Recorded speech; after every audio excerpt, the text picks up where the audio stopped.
This is a 2025 Lexus UX300h F Sport handling. An updated, compact crossover from Lexus with more power, new technology inside, and a new name. By the way, it's a compact car as far as the EPA is concerned, and for this one, I tend to agree with the EPA. This F Sport handling is also the top of 4 trims offered above the base, premium, and F Sport design trims. And that means I get all the bells and whistles. My name is Robin Warner, and I'm going to show you around and inside this UX, as well as drive it on a variety of roads to show you how it feels. So, how does this cute, copper-colored compact handle more power? And critically, how does it drive? Let's find out. I review all kinds of cars, and I have fun every time. Please subscribe and join me. The base price of a UX300h with front-wheel drive is $38,035. Adding all-wheel drive to the UX300h adds $1,570 on any of the 4 trims. Sticking with front-wheel drive, but going with the F Sport handling trim raises that price to $46,500. And my test car did include a few options and a few accessories and costs $49,340. All right, with that, now is a good time for me to pull over and show you around and inside and under the hood of this updated Lexus UX. Looking at the front of the UX, this largely stays the same, but I do think it's a reasonable look anyway. It's got the fairly trademark Lexus spindle grille right here. It's very loud and proud section right here. Also, one interesting thing about the UX, the fenders, hood, and doors are actually made from aluminum. But this 2025 model does have more power. Let's look under the aluminum hood. And there you have it, the transversely mounted 2-liter hybrid engine. If this engine were to have a serpentine belt, it would be on this side, but I looked closely and I can't find one anywhere. That's pretty slick, actually, to not have to worry about that. I can see very clearly the dipstick right here, right in the center, and we have this lovely little badge right here, 0W8 oil weight. This is some thin stuff. And finally, we do have our windshield washer fill-up on the passenger side, easy to get to right here. Looking at the UX300h in profile gives you a nice view of this new for 2025 two-tone paint. Copper crest is this main paint right here, and I will tell you that I've received multiple compliments about this color as I've driven this car this week. That's been interesting to listen to. It's a popular color, and it's a really interesting color. In certain lights, it looks very pink. In other lights, it looks very orange. But overall, I really like it, and I absolutely love the fact that it's not on the grayscale. It's not some silver, white, or black kind of color. However, the second tone of the two-tone paint is black. Lexus calls it obsidian. We've got a black roof right here, and this two-tone paint color is an optional extra. It is $945 for the combination. One note about paint: every color for the UX, other than just going straight black, which again Lexus calls obsidian, is an optional extra of some kind. Overall, I'd be happier if this were a cleaner design, but again, I do think it looks cool, I'll say. Every single UX comes with an 18-inch alloy wheel, but the designs do change a bit with the different trims, and I do think that this is a nice looking wheel, a nice design. It complements the rest of the car. I like this polished metal, darker finish for it. I think it all works really well. And we have these perfectly reasonable all-season tires mounted on it. They are pretty thin. You know, we're working with 50 series rubber. But in this day and age, 50 series is actually more tire wall than usual you get to play with, so I'll take it. And yes, this is a Lexus crossover as far as Lexus is concerned. The wheel and tire in back is the same size as the one in front. Looking at the rear of the UX, pretty busy again, but I think also executed pretty well. This isn't my favorite part of the car, and the fact that it has a slope to the rear windshield does impede cargo room just a little bit, but overall, I think it fits the rest of the car and works pretty well. Anyway, let's look at that cargo space. You just saw a composite tailgate lift electrically. This particular UX has a $140 carpeted cargo mat, and on the passenger side we do also have this little compartment right here, and I actually put in the first aid kit. But all in all, you get 17 cubic feet of cargo space, and if you need more space, that is easy to do. Fold down the second row seats and you have more than 17 cubic feet of space. Lexus doesn't say how much, but I'm gonna go ahead and guess like 40-ish. And it's actually gonna be tight, but I do think I can squeeze my bike in. Let's find out. I'm not concerned about width, but length has got me, well, maybe I should be concerned about width. All right, well, I can squeeze past just barely. And then sure, it does fit. Not with a ton of margin though. But hey, it closes, it's inside, it fits. All right, let's take a look inside ourselves. The interior is of course black and pretty darn dark. You can see it's a pretty simple interior as well. Got, you know, hardish plastics right here, some softness right here, but otherwise pretty Spartan, pretty simple.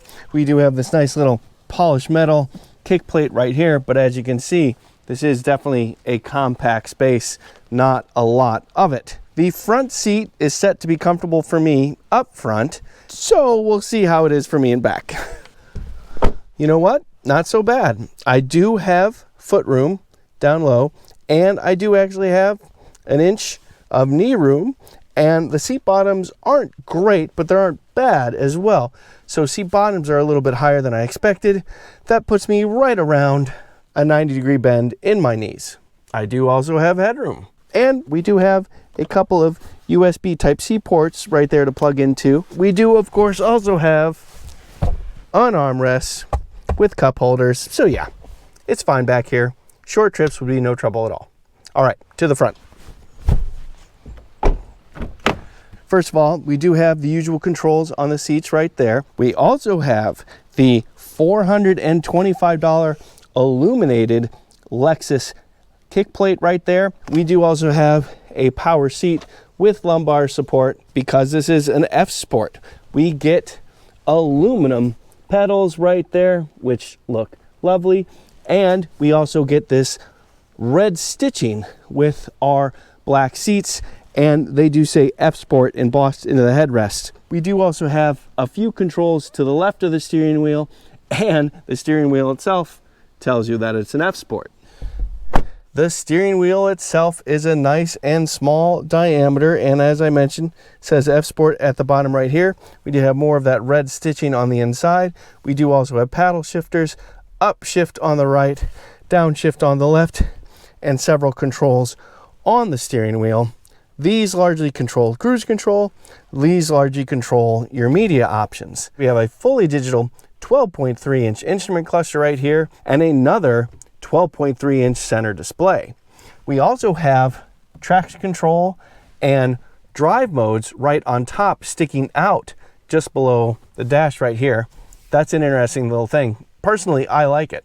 We also have a optional $900 head-up display right there. The base model gets a partially digital 7-inch screen right here.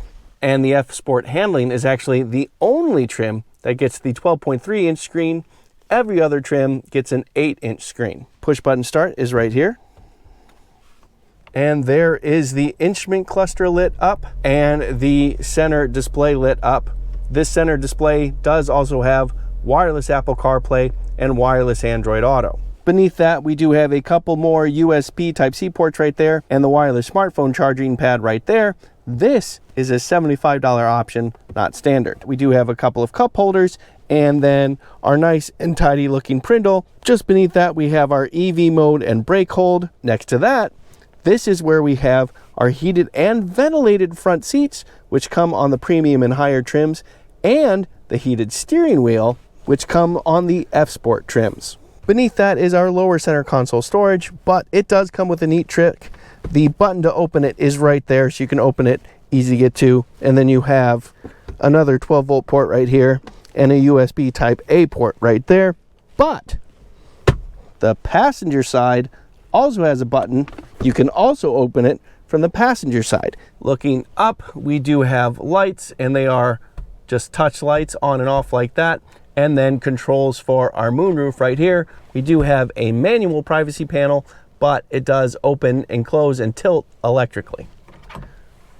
All right, let's talk drive modes. We have a few. Press this button, that goes to our custom drive mode. Press the button again, we're back to normal. Move this dial up, that puts us in sport. Move it up again, Sport Plus. Turn the dial down, and we're instead in the eco driving mode. Push the button again, and we are back to the normal driving mode. We will, of course, play with the different driving modes and see how the suspension settings affect the way the car feels. But to do that, we have to get back on the road. So let's get back on the road. All right, let's dig into the powertrain. There is only one engine offered in the Lexus UX. It is also hybrid only. That's been the case for several years now. The engine does remain a 2-liter inline 4-cylinder hybrid. For 2025, this is the 5th generation Toyota hybrid system, and it now makes a total system output of 196 horsepower. The engine itself makes 150 horsepower and 139 pound-feet of torque. The main drive motor electric motor makes 111 horsepower, but 152 pound-feet of torque. And while Lexus does not give a total system torque for the entire powertrain, we do know that it has at least 152 pound-feet. The engine itself does run on the more efficient Atkinson cycle, and thankfully, it happily runs on regular gasoline. The 2024 Lexus UX hybrid system gave you a grand total of 181 horsepower, so we are up 15. For 2025, we also get a new lithium-ion battery pack for the hybrid system, which replaces a nickel metal hydride pack. It sits underneath the rear seat. Every single UX also does get a continuously variable transmission and then sends power onto the front wheels. However, all-wheel drive is optional on every single trim. Even though it is a continuously variable transmission, we do also get these paddles, and the paddles do give you different ratios to work with. This is third, there's second, and then if I floor it, it quickly just starts acting like a CVT again, just kind of slowly changing the ratio and giving you more speed. But you do get those definite downshifts when you do that. We do also have a Sport or S mode for the transmission. So since I'm in drive, I just go straight down, and now I'm in S mode. And it's the same thing, still a CVT, there's no actual gears, but you can hear that it defaults to a higher engine RPM and is a little bit faster to get to those higher revs. There's third, there's second, slowing down a little. Yeah, and it's pretty quick to get you to peak engine power. It's a neat little thing. Okay, back to drive. There's one more setting for the transmission, you could say, and that is the EV drive mode, but I have a feeling we're going too fast for it.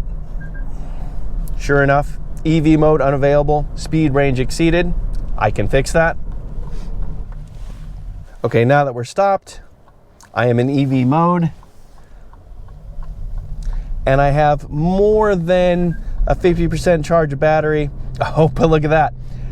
EV mode deactivated, accelerator pressed too far. All right, let's try this again. I was saying I have more than 50% battery charge, so that shouldn't be an issue. I should have a little bit of battery to play with here. Okay, EV mode, light touch of the throttle. EV mode. All right, keep the throttle nice and light. I have a feeling it's going to be around 25 miles per hour that we lose EV mode. Yep, 25 miles an hour exactly, in fact. But if you're in the parking lot or you're moving slowly and you want to keep the engine off, you can do that with EV mode. We do, of course, also have drive modes. I did all of that in the normal drive mode. Let's try sport. I can definitely feel it in the pedal already. We get a little bit more engagement. We get higher revs from the engine, and the throttle is a little bit faster. Floor it. Yeah, and the engine bolts up to above 5,000 RPM, 5,500 RPM really quickly, and then slowly makes its way towards 6,000 RPM. The red line's not much more than 6,000 RPM, about 6,200 RPM. So that's pretty good. We can go one step farther. Sport Plus. Floor it again. And it does the same thing, but maybe even just a little bit more aggressively. Back to the normal drive mode for now. But actually, if I press the button one more time, I get the custom mode. And what that gives me is my own settings. And in those settings, I can choose how the powertrain reacts, how the air conditioning works, and how the suspension is. We can, of course, go the other way and go to the eco driving mode. That slows the throttle down and puts the air conditioning in a more efficient mode, but not quite as efficient in cooling. And it works just fine. It's perfectly pleasant. When you floor it, you still largely get the same response. And it's not bad. The eco driving mode is probably your best bet to achieve the best fuel economy, and it is pretty decent in here. You get 45 miles to the gallon in the city, 41 miles a gallon on the highway, 43 combined. Considering what the modern Lexus ES can do and the Toyota Camry can do, that's not quite as impressive sounding these days, but we're still over 40 across the board. And again, it is on regular gasoline, so still pretty darn strong. More fun than getting fuel economy, even though fuel economy is very important, is accelerating. Of course, I had to test that. Let me show you that right now. All right, everybody, time for an acceleration test. See what this extra horsepower brings in the UX300H. I do have it in the Sport Plus driving mode. I do also have traction control completely off. Also, I did put the transmission in the S mode. So we'll see if we can get these front tires to spin it all. Coming to a complete stop. Bit of brake torque. Just about 2,300 RPM off the brake. There we go. Ah, yeah. And some wheels lift. Yeah, there we go. Yeah, pretty good actually. Slowly creeping up to the red line now. There it is, above 6,000 RPM. Wow, actually, pretty darn good pull.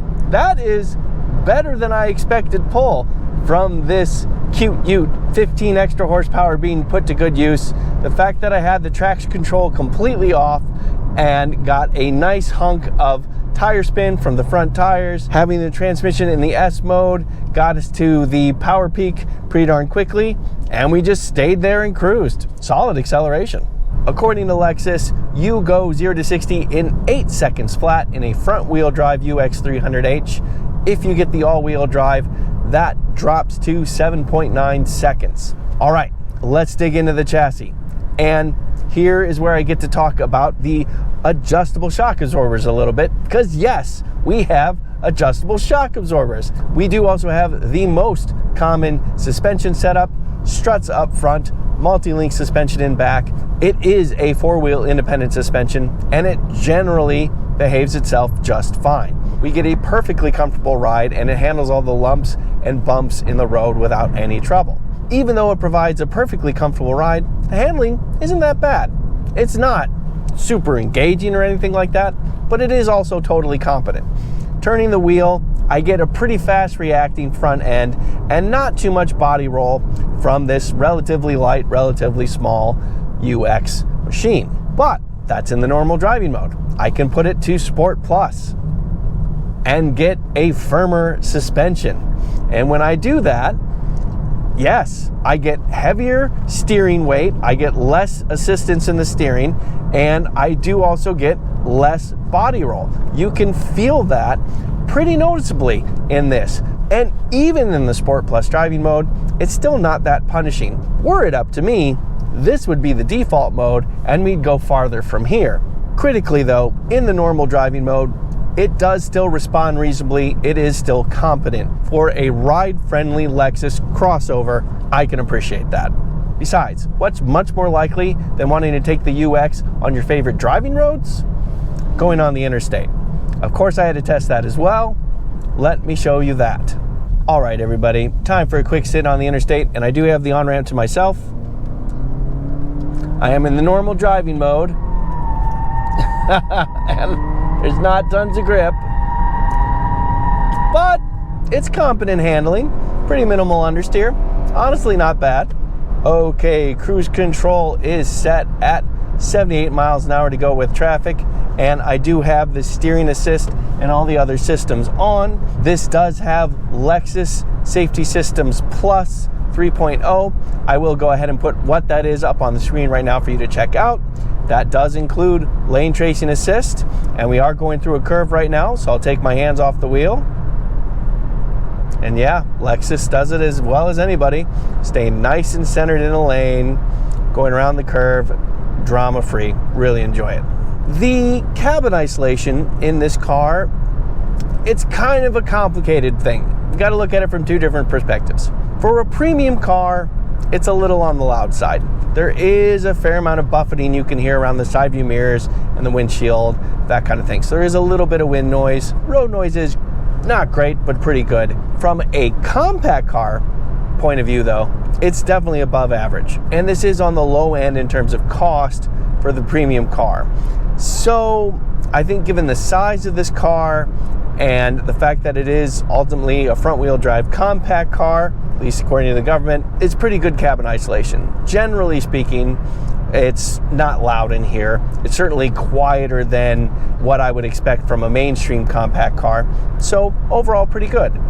And considering that this is a CVT and a 2-liter hybrid engine, the engine is a little bit elevated in terms of RPM, but staying pretty quiet. So that's pleasant enough. And I get a lot of comfort from these seats. The added lumbar support helps a lot. And the fully digital screens, the instrument cluster, and the center display both light up brightly and make themselves really easy to read and use. Overall, yeah, perfectly pleasant interstate experience and pretty darn good fuel economy as well. Oh, I do want to briefly show you, we do have the driving assistance screen. This is what that looks like. It shows a single lane, and as we are approaching someone, there you see it coming. So, what do I think of this updated UX300h?